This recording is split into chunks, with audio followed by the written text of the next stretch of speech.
Hey guys, how's it going? So I just want to give an update about my situation right now. Some of you may have heard on the news or read on an article something about me, which doesn't happen very often. But in this case, yeah, I guess if you looked at CoinDesk or Cointelegraph, Bloomberg, if you're in the crypto industry and you've been checking the news, you might have heard my name actually been thrown about because recently this Canadian crypto exchange company called QuadrigaCX is filing for creditor protection, which means basically they're one step away from bankruptcy. And I kind of got caught up in it, unfortunately. And yeah, I pretty much ended up losing my life savings because of it. And it's really kind of a crazy story how it happened. So to tell it from my point of view, so I've been having really bad luck in crypto, and kind of started last year. And a lot of this is due to me, I guess, me, bad timing, bad luck, everything put together. I was, so what happened was in 2017, in December 2017, January 2018, there was this kind of crypto boom that happened. A lot of people got really made a lot of money from crypto, including a lot of my friends. And I got, as humans often do, we get greedy and we get selfish. And I was jealous of my friends for making so much money. So I kind of took a big risk. I actually took out 3 loans from the bank, and I put it all in crypto, which is really, really stupid. But at the time, I was really, really emotional, and you don't think straight when you're emotional. So that's what happened. I ended up putting all my money into crypto, which that was the end of January 2018, which, as you know, crypto crashed. The price of Bitcoin dropped from around 16,000 at that time to now it's around like 3,500 or something like that. But it wasn't just Bitcoin. No, I didn't put my money into Bitcoin. I put my money into something that dropped even more, which was altcoins. So I put my money into Ethereum, Ripple, that dropped a lot, Cardano, all these altcoins that dropped even more. Neo is another one that dropped a lot.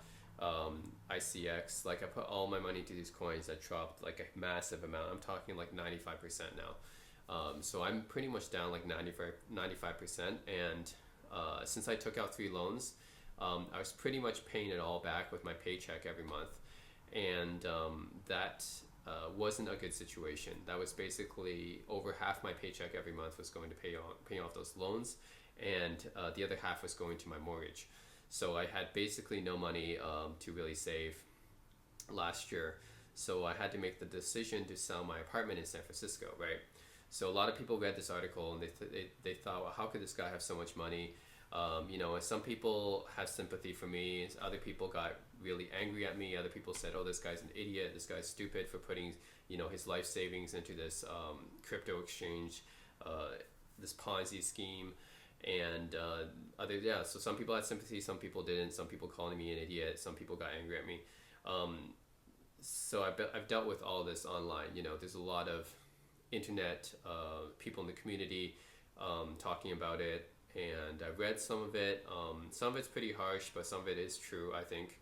And yeah, so first of all, I want to address some issues here. So some questions people ask, how did I get so much money in the first place? Well, I lived in Silicon Valley for 7 years in San Francisco. And I wouldn't say that I'm a huge saver. I spend a lot of money, but most of those savings came from my apartment, which I bought in 2013 with the help of my parents, and I sold it last year to pay down those loans that I took out for crypto. And by then the house price had risen like 40%, so I gained a bunch of money from that. So that's why I had $400,000 saved up, right? I wasn't really saving, it was basically from my apartment. And the loans I put into crypto took out already $150,000 from my savings. So it was last year I lost $150,000 of my own money, and on top of that, I lost $400,000 from this QuadrigaCX scam. So it's a total like $550,000 gone, right? Which is a lot of money, and some people online got angry at me, and they're like, how could, this guy who is so stupid and so foolish to put all his money in such a scam, how could he have so much money, and how could I have not so much money? And some people got bitter and really angry at me for that. And to those people, I say, well, I might not be the most financially savvy person. I might have taken a lot more risk. I might have been reckless. But if you guys think you're financially better, like smarter than I am, then you can do that too. Go ahead, go to San Francisco, make as much money as I did. It's not that hard. You can find a job there as a software engineer pretty easily. Invest in stocks, buy an apartment, and you can just, and if you're financially more savvy than me, then obviously you can save at least as much money as I did, right? So to those people who are angry at me, I don't know why they're angry at me for, because if they think they're have better financial sense than I do, then they could easily save up just as much money as me, right? And you could say that I got lucky because I bought my apartment at the right time and sold at the right time, but obviously I didn't get lucky because I put my money into the wrong thing, right? And you might have said, oh, that's foolishness. You're an idiot for putting your money into this crypto scheme, Ponzi scheme thing. Well, let me tell you what happened. So I had an account with QuadrigaCX back in 2017. I never used it at that time. That was just opening the account, right? I never actually used it until last year, 2018. That was the first time I used it, and that's the truth. It's the first time I used it. And you might think I'm an idiot for putting all my money in there, but here's what happened. Like, yes, I took a lot of risks, okay? I was looking for an alternate way to move my money from US to Canada because, like I said, I sold my apartment. I had $400,000. I didn't want to just keep it in my bank account. I wanted to do something, right? And so I wanted to buy another house in Vancouver. I wanted to put a deposit on a house in Vancouver. And to do that, I also thought the exchange rate was really good between Canadian in dollars and US dollars, right? Canadian dollars was about 1.35 to US dollars at the time, right? So I wanted to take advantage of that exchange rate. So that's part of the reason why I moved it so fast, right? It's basically as soon as the money got into my account after I sold my apartment, I moved it. I was trying to find a way to move it to Canada, right? And why didn't I go through the bank? Well, the bank usually charges a 1 to 2% commission. And there's people online that said, why don't you use Norbert's Gamble? I didn't know about Norbert's Gamble, okay? I guess I should have done more research, but I didn't know about that. And some other people like my mom suggested to use OFX or some other kind of exchange service. But see, when I was looking at ways to get my money back to Canada, I was getting greedy, right? Because this is what humans do, right? Like I said, at the beginning of the year, January 2018, all my friends had made all this money. One of my close friends basically transferred all his money to Korea, and because he was one of the only foreigners who had a Korean bank account, Korean crypto account at that time. Foreigners couldn't make Korean crypto accounts after 2016, but he made his in 2015, so he was excluded from that ban. So he was able to arbitrage his money from US to Korea, to Korean crypto exchange, and make 40% profit just on arbitrage. And he made like $20,000 on top of the $50,000, right, transferred over. And of course, I got jealous, emotional. I got selfish and greedy. This is my fault. I'm not gonna say I'm not an idiot. Of course, I was foolish, but that's what happened, right? And I wanted to make as much money as he did. So of course, I looked at ways to not just bypass the commission fee, but I was looking for a way to make profit as well. So I was looking around, and there's a bunch of Canadian crypto exchanges like CoinSquare, and Quadriga was one of them. ShakePay is another one, Kraken. But QuadrigaCX had a 10% premium at the time for selling Bitcoin, right? And of course, I did a little bit of research, but I didn't do enough research, I guess. I did a little bit of research. I was like, why is the premium so high? Oh, it's because people have been waiting 2 or 3 months for withdrawals. And you might have said, well, that's a warning sign right there. Why, if people are waiting 2 or 3 months in withdrawals, there's something wrong with the company. But when I looked on Reddit at the time, okay, you have to remember this is September 2018. In September 2018, people didn't think that QuadrigaCX was a fraud at that time. They didn't think that it was a Ponzi scheme. It was, no one knew about this, right? At the time, QuadrigaCX had been operating for almost 5 years as a legit Canadian, legit. We thought it was legit at the time, right? A legit Canadian crypto exchange. It was the first one in Canada, 5 years is a pretty long time for a crypto exchange, right? So that's why I trusted them. And I looked online at the Reddits, and they're all saying, yeah, I got my withdrawals. It took a long time. It took like 2 months or something, but I still got it in the end. And I didn't see anyone at that time in September 2018. I didn't hear of anyone actually not getting their money. It seems like they all got their money eventually. It just took a while.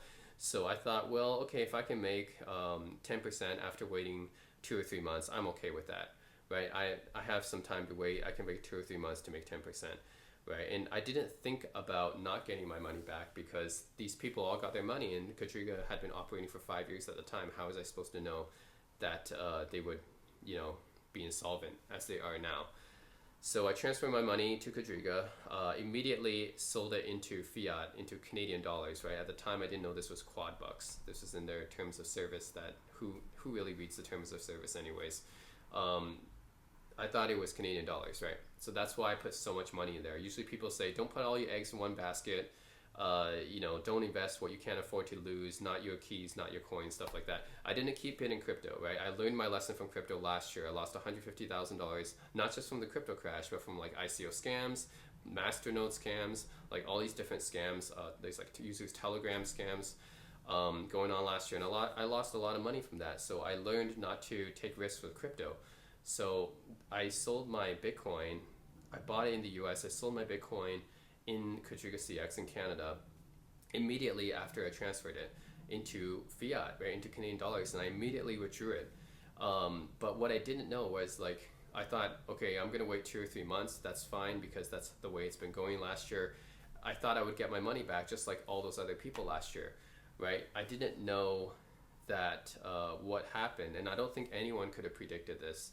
Like, who could have predicted that the CEO would die mysteriously under mysterious circumstances in India while he was on his honeymoon building an orphanage? Like, no one knew this, and it honestly, no one could have predicted something like that from happening. So, like, as much as you can say, yes, I'm an idiot, I'm reckless, I should have transferred only a small amount first, I should have, I shouldn't have trusted the crypto exchange with all these guys so easily, but like, at the time, no one knew, okay? Like, no one could have predicted something like this from happening.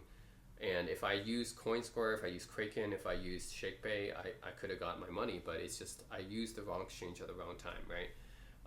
And yes, it was because I got too greedy, right? I admit that I got too greedy. I was trying to make more money on top of the money I already had, which was already substantial for a 30-year-old guy like me. So I got really greedy, and so I'm not going to make any excuses for myself. I do think I deserve to lose this money because I got too reckless and greedy, and impatient as well. Like, I could have waited to send more of my money over, but I just wanted to, take advantage of the exchange rate and then put a deposit on a Vancouver house. I wanted to do all this, and I got burned for it. So no one knew that the CEO was going to die mysteriously in India. He was the only one to have the crypto cold wallet keys or whatever, although I personally, there's a bunch of conspiracy theories going on. No one really knows what's been going on. Like, Jennifer, the guy's widow, I guess, she put out an affidavit stating that he was the only one that had the keys to the wallet. But who can you really believe? Because they married just 1 month before he died, and 2 weeks before he died, he wrote a will for her, which states that she'll get everything. If she is alive, she'll get everything within 30 days. And for 30 days, we didn't hear any updates. And then January 14th comes the announcement, oh, the CEO actually died a month ago in India, and he was the only one that had the cold wallet keys. And after that, like, it was already too late to get out because they already put crypto withdrawal limits on the account. You can only withdraw 50K a month. So I withdrew as much crypto as I could, and I still had a bunch stuck in there, but I withdrew as much as I could. Most of my money was stuck in the completed withdrawal phase, which I don't know why they called it completed, because I never got my deposit, but they called it completed and it was stuck in there, and there's no way I could cancel it. I emailed them support or anything, no one responded. Couldn't cancel it. And before that time, they were posting updates every day. And before that, I also inquired about my withdrawal, and they kept lying to us. They kept telling me, yeah, you'll get it within 2 weeks. Yeah, it's a CIBC lawsuit issue. yeah, we're having problems depositing to this bank or this bank right now. The funds are frozen and stuff like that. And they kept leading us on like that, and they actually still, you know, deceive customers on their website. They say you'll get your withdrawals within 14 business days, right? You'll get your withdrawals in 14 business days. So they kept lying, deceiving customers. They kept taking deposits, knowing that they were insolvent, and yeah, and they kept deceiving them. I got suckered in, and so then that's why I waited so long for to take out the crypto. Right, I didn't think about taking my money out. Well, first of all, like the completed withdrawals, that was already too late. They don't really reverse those, and that was the majority of my money. But I still had like $50,000 in there I could have taken out, but I didn't do that. Partly because I kept believing their lies. They kept telling me, yeah, you get your crypto soon, or you get your money soon, right? It was just the CIBC lawsuit. Keep waiting 2 weeks and 2 weeks, and then they kept posting updates on their website, and I semi-believed them at the time, so I kept waiting. So it wasn't until the January 14th announcement that the CEO actually died a month before, and then we all started getting worried. But at that time, the same day they made the announcement, they put crypto withdrawal limits too. So you couldn't even get your money out. You had 50K limit per month, which means that, seeing as how they apply for creditor protection at the end of the month, seeing as how they apply for creditor protection at the end of the month, that was pretty much all you could get out at the time. And then, like a few days later, they actually froze all crypto withdrawals, and then a day later the website went offline. So you had basically less than a week to process all this. Had less than a week to move all my coins off the exchange, and of course the rest of my money was stuck on the exchange. So there's no way I can get it out. And yeah, I really have nothing else to say. It's just it's an unfortunate timing for myself, and obviously, like, it's a big it's a really depressing and shocking thing to happen, to have, well, especially in my instance. I already lost one third of my net worth last year, and then this year I lost the rest of my net worth, and it's crazy. Like, you don't think about it, like that these things could happen to you.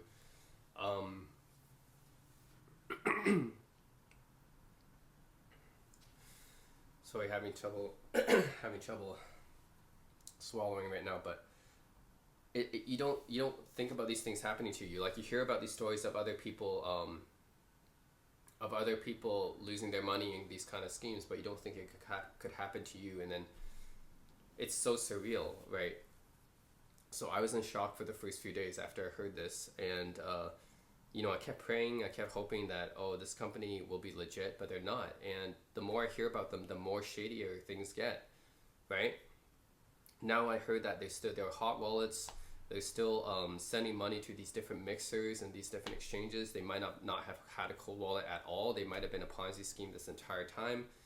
Like, it's crazy. And really, like, back in September 2018, who would have thought, right? Like, no one knew. And they had a fake address. I didn't bother to Google Maps it. I probably should have. Same with their telephone number. They had a fake telephone number. Probably should have checked that too. But who does this? Right? No one. Like, when you go to a new company, you don't, like, always treat them with such suspicion. But for me, I should have done more research on this company. But yeah, like, you don't know that these things will happen to you, and it's really shocking, and it's depressing, yes. But right now I'm just thinking about the next steps. Like, what should I do next? And after talking to my friends and family, I think the next steps is to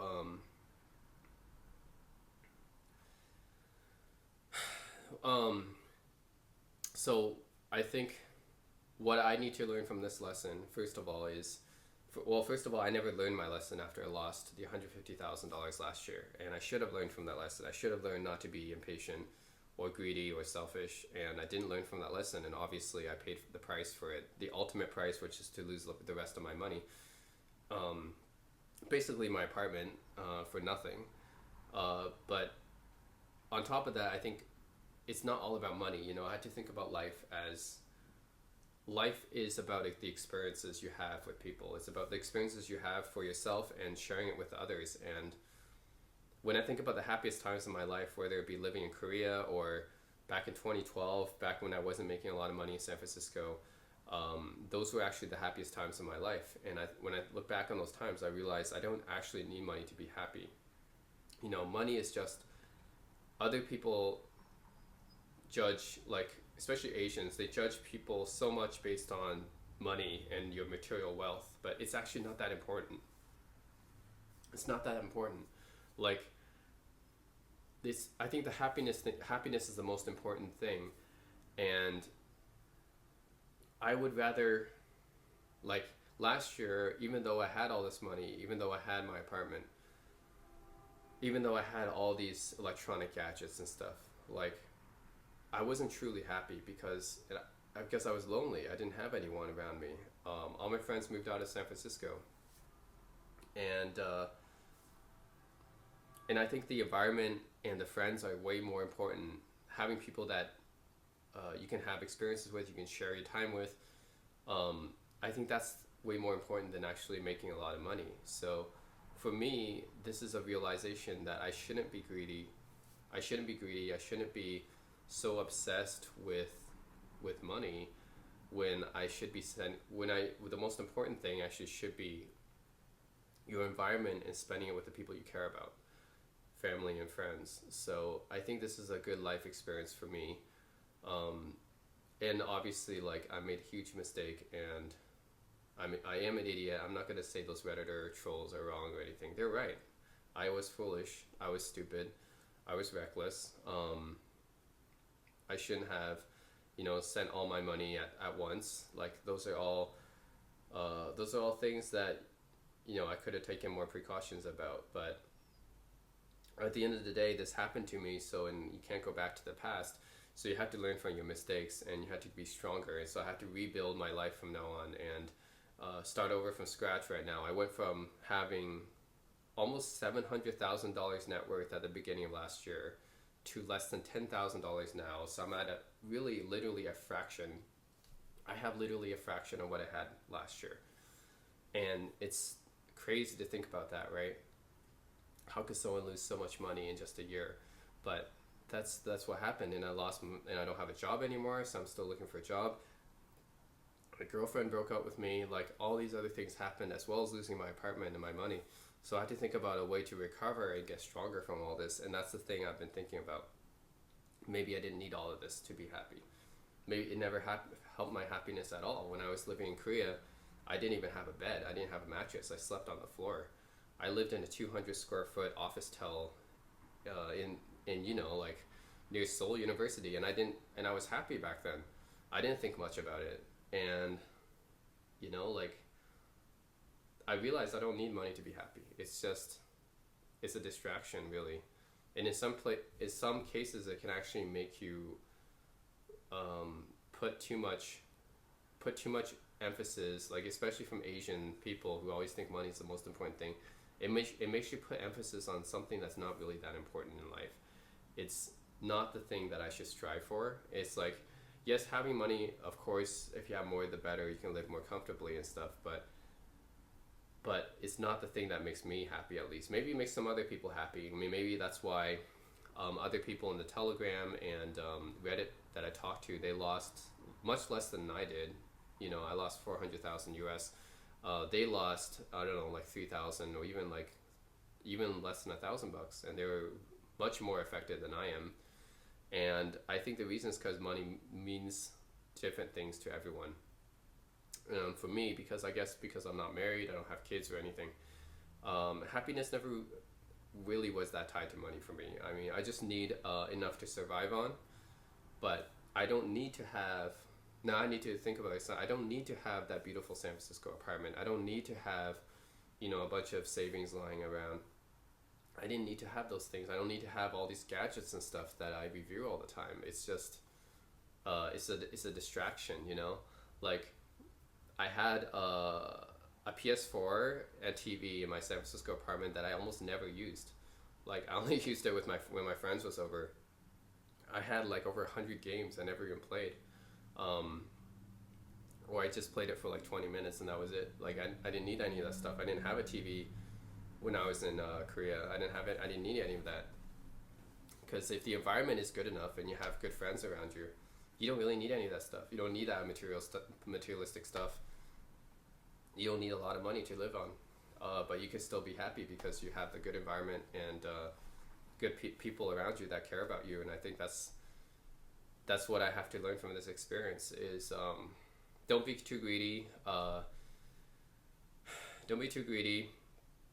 Don't be like, impatient, and money is not the most important thing. That's what I learned from it, and I'm trying to get better and improve myself as a result of this. I'm trying to build my way back up, but I'm not trying to rush it. I'm not trying to rush it at all. I have to be patient about this, right? It's probably going to take me years and years and years to save up that much money again, but it's fine. What I learned from all this is that you don't rush these kind of things, and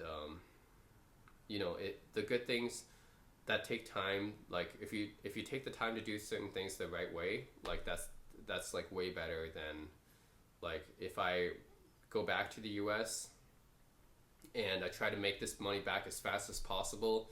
It's probably not going to end up good for me again, right? And I think this is what they're telling me. Maybe I have to go back to Canada and be where most of my friends are, just be in a better environment. And even though I don't make as much money in Canada, maybe that's not a bad thing. We build our lives slowly, and that's how we live. We have to learn from our mistakes, and life has to go on. I'm not gonna be suicidal or anything. I'm not gonna think about, oh, my life is over. What should I do from now on? Like, I'm not gonna think that way. I have to be an optimistic, because at the end of the day, shitty things happen to us in life, and it happens to everyone. We all make mistakes. We all make stupid mistakes in life, and this is my life experience. This was my stupid mistake in life, and I have to learn from it, and I have to move on, at the end of the day.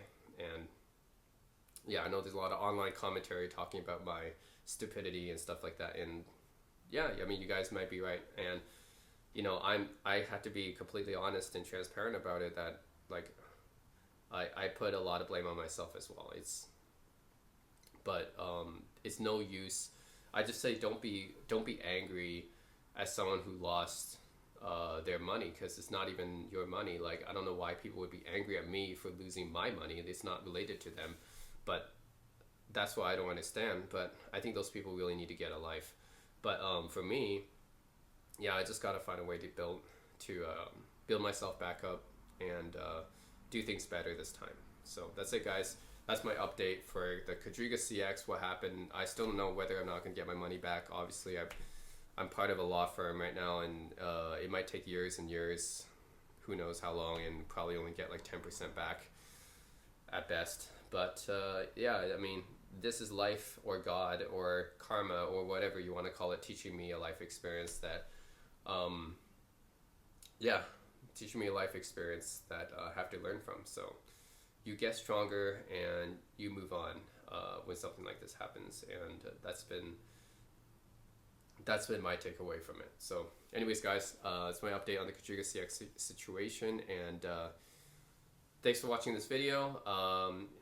Whether you have sympathy for me or not, or you think I'm an idiot, it doesn't matter. I'm happy either way if you guys watch this video.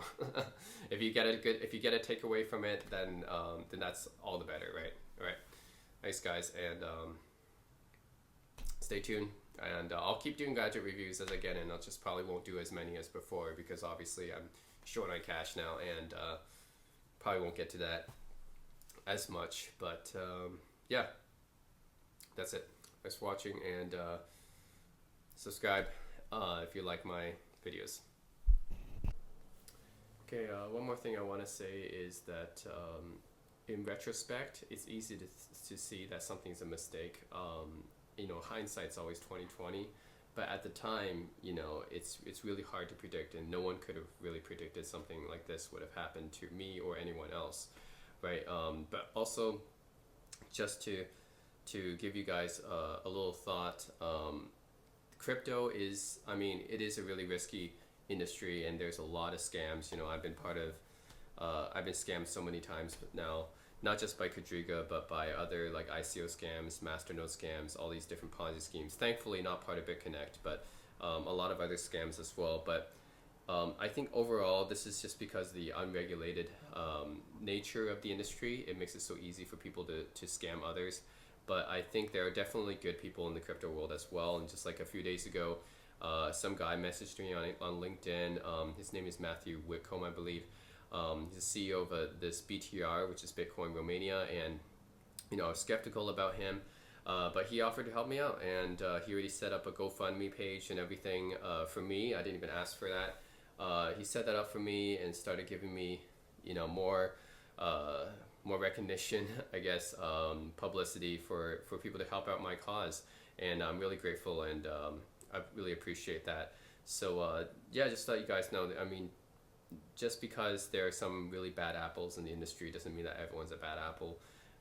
Crypto does have some good people. I mean, it has, it has scammers, it has drug dealers, money launderers, like those kind of guys are always going to be there because of the nature of the unregulated industry. But, I would say that crypto, it does have some good people, good players inside it too. You just got to be careful. You got to do your research, and obviously that old adage, like don't put in what you can't afford to lose. Don't put all your eggs in one basket. Things that I should have abided by more, but you guys should definitely abide by. I think if you want to get into Bitcoin and crypto, and yeah, I know it's a bear market. It's been a bear market for almost all of last year, and continuing so far. But I'm still a crypto believer. Even though I lost my life savings, you could say that. Pretty much my life savings has been ruined by crypto, but it doesn't mean that blockchain technology and crypto technology is always bad. It's going to be here to stay, and just telling you guys, even though I got burned so badly from it, there's still good players in the industry. You can still make good profits if you do your research, if you do your due diligence and everything. I think you can still, there's still a future in crypto, both for as a store of value or for technology and for investment. So that's just what I want to add as a final kind of addendum to what I've said. So yeah, that's it, guys. Thanks for watching.